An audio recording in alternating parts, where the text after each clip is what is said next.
वंदे मातरम। युवा साथियों, विशेषकर ऐसे युवा साथी जो बेरोजगार हैं और खास करके चिकित्सा विभाग में सेवा देना चाहते हैं, उनके लिए महत्वपूर्ण अपडेट है।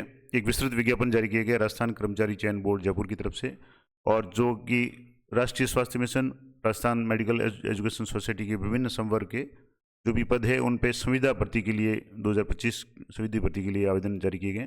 सीधी भर्ती होगी, लेकिन Rajasthan contractual hiring to civil rules 2022 के तहत होगी।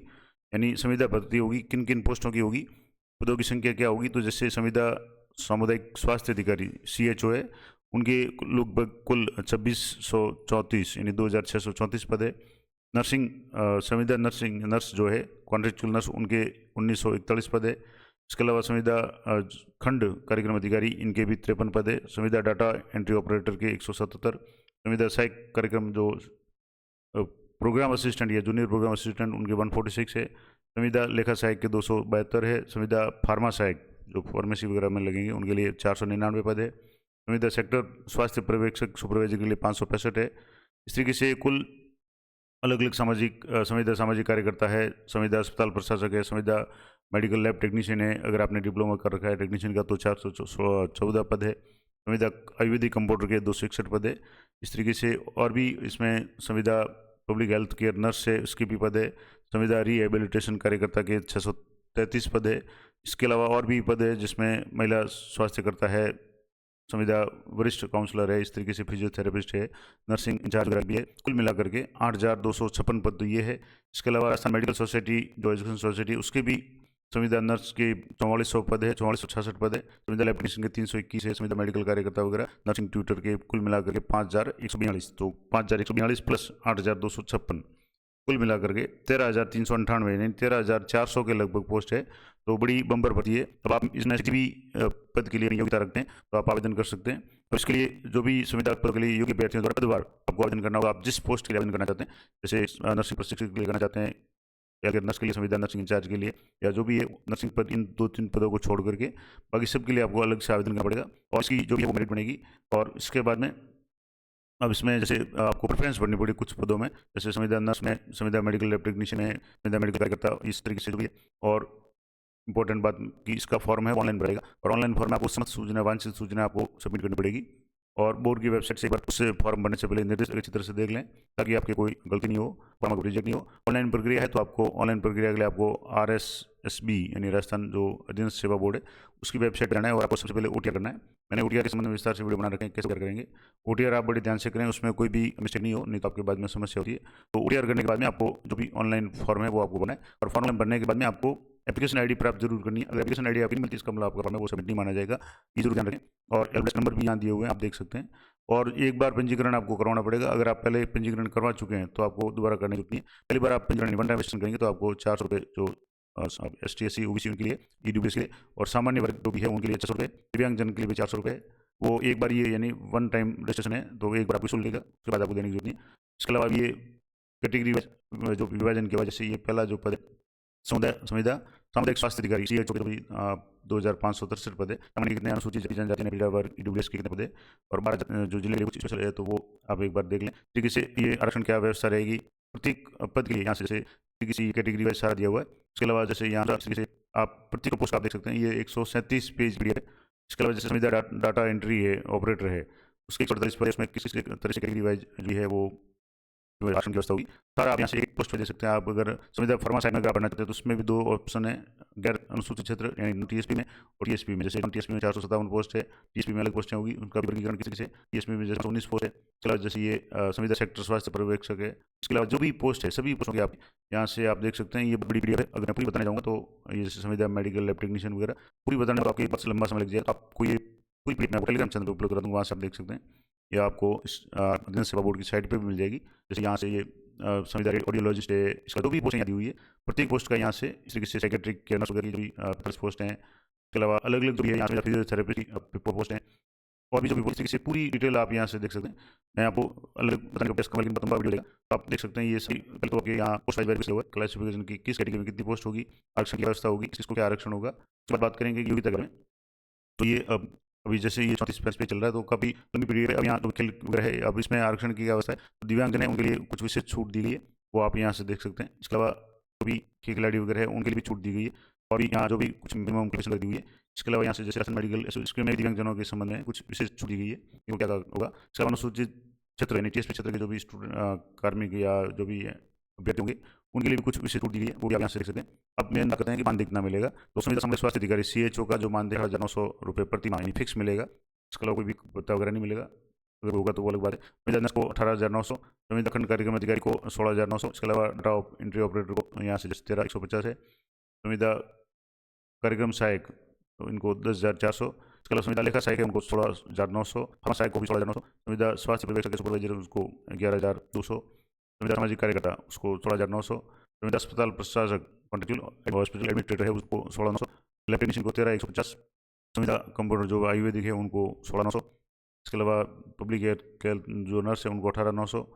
इसके अलावा संविदा रिहेबिलिटेशन कार्यकर्ता को 13,150। संविदा नर्सिंग प्रशिक्षक को 22,150। ये नर्सिंग ट्यूटर ट्रेनर है, इनको काफ़ी अच्छी पेमेंट है, 22,150।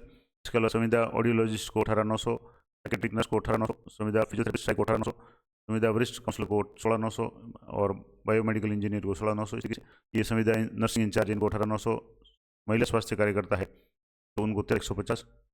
इसके अलावा जो राजस्थान मेडिकल एजुकेशन सोसाइटी के लिए है उनमें भी लगभग सेम जो पोस्ट उसके हिसाब से, जैसे संविदा नर्स ग्रेड सेकंड को 18,900, टेक्नीशियन को 13,150, सामाजिक कार्यकर्ता 16,900, नर्सिंग ट्यूटर को 22,150 और संविदा बायोमेडिकल को 16,900, फिजियोथेरेपिस्ट को 18,900। ये तो हो गए इनके मानदेय। अब जो शैक्षणिक योग्यता है तो जैसा पद है उसके अनुसार शैक्षणिक योग्यता है। जैसे संविदा सामुदायिक स्वास्थ्य कार्यकर्ता है उसके लिए BSc इन कम्युनिटी हेल्थ है या GNM नर्सिंग या BSc नर्सिंग की होना चाहिए या Ayurveda practitioner BAMS from recognise university होना चाहिए। इसके अलावा राजस्थान रजिस्टर्ड इन राजस्थान जो भी नर्सिंग काउंसिल या board of Indian medicine Rajasthan है उसमें रजिस्ट्रेशन होना जरूरी है।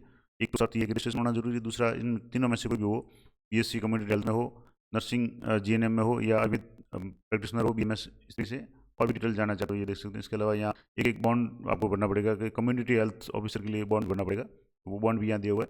संविदा नर्स है उनके लिए सीनियर सेकेंडरी और इक्विवेलेंट है प्लस GNM कोर्स होना चाहिए और RNC राष्ट्रीय नर्सिंग काउंसिल में रजिस्ट्रेशन होना चाहिए। संविदा खंड अधिकारी है तो इनके लिए भी मास्टर ऑफ बिजनेस एडमिनिस्ट्रेशन यानी MBA होना चाहिए या PG डिप्लोमा मैनेजमेंट में होना चाहिए या master degree in social work में होनी चाहिए या मास्टर ऑफ पब्लिक हेल्थ होना चाहिए या PG degree in rural development या PG diploma in food and nutrition या सोशोलॉजी में होना चाहिए या PG degree in health management या हेल्थ एडमिनिस्ट्रेशन में होना चाहिए और RSCAT या PGDCA जो भी कंप्यूटर का सर्टिफिकेट है वो भी आपको होना जरूरी है।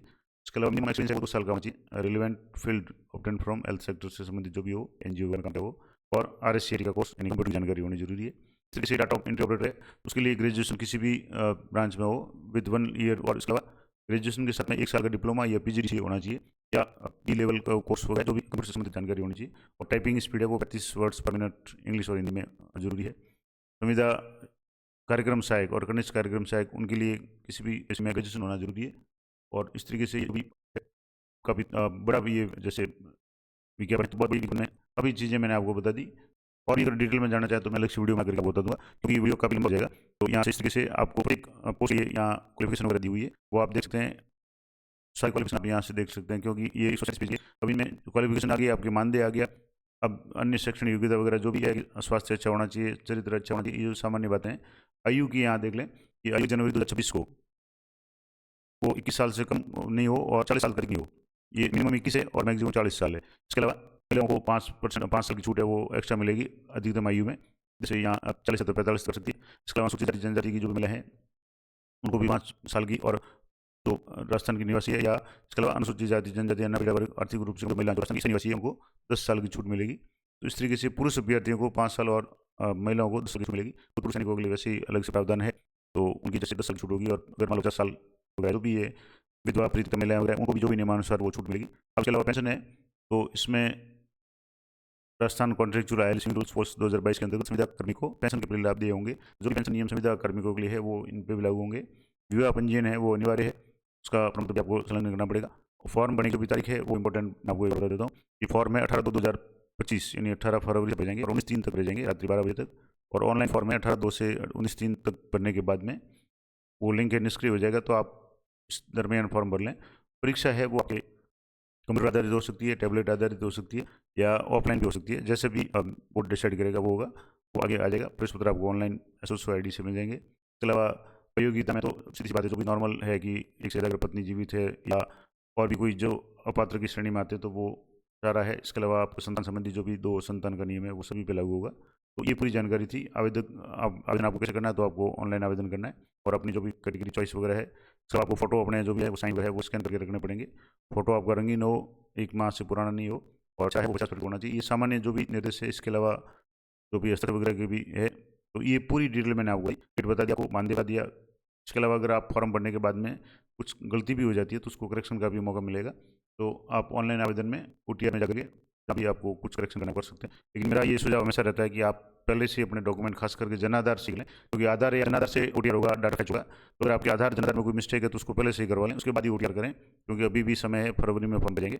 आप पहले अपना जो भी करेक्शन करवाना है वो करवा लें, ताकि आपको बाद में किसी तरह की कोई समस्या नहीं हो। डॉक्यूमेंट वेरिफिकेशन में कई लोगों की समस्या आती है, तो वो समस्या नहीं हो, इसलिए आप पहले से करें। और अगर आवेदन भरने के बाद भी अगर आपके कुछ करेक्शन करना चाहते हैं, कुछ गलती रह जाती है, तो आप 7 दिन के अंदर जो भी डेट लास्ट होगी उसके बाद में 300 रुपये शुल्क देकर के उसमें करेक्शन कर पाएंगे। तो ये आवेदन भरने के बाद की बात है। तो ये सारा मैंने आपको डिटेल में बता दिया। सब और भी बहुत डिटेल है, ये 137 पेज की मैंने बताया कि फाइल, इसमें सारे नियम आपको मिलेंगे, आरक्षण की क्या व्यवस्था रहेगी। इसके अलावा परीक्षा का पेपर कैसे होगा, परीक्षा है जैसे सामान्य रूप से तो पद है उनमें 2 घंटे 30 मिनट यानी 150 मिनट का पेपर होगा। प्रश्नों की संख्या 150 होगी और 150 मिनट होगी, 1 मिनट का एक प्रश्न होगा और प्रत्येक में 3 अंक होगा और गलत के लिए नेगेटिव मार्किंग वगैरह भी होंगी। इसके अलावा न्यूनतम जो उत्तीर्णांक है, मिनिमम क्वालिफिकेशन मार्क्स, वो 40% होने चाहिए। इसके अलावा अनुसूचित जाति जनजाति को 5% यानी 35% होने जरूरी है। पाठ्यक्रम आपके अलग अलग जो भी जैसे CHO का पाठ्यक्रम क्या है, किसी general knowledge of general science और करंट अफेयर्स 45 का ही होगा, इसमें राजस्थान की हिस्ट्री कल्चर वगैरह आ जाएगा। जनरल हिंदी और इंग्लिश है वो 45 अंकों का होगा, इसमें सारी इंग्लिश आ जाएगी, सामान्य व्याकरण वगैरह इंग्लिश की। इसके अलावा 45 अंकों का होगा नेशनल हेल्थ मिशन और introduction to reproductive maternal newborn child and adolescence health के संबंध में जो भी होगा।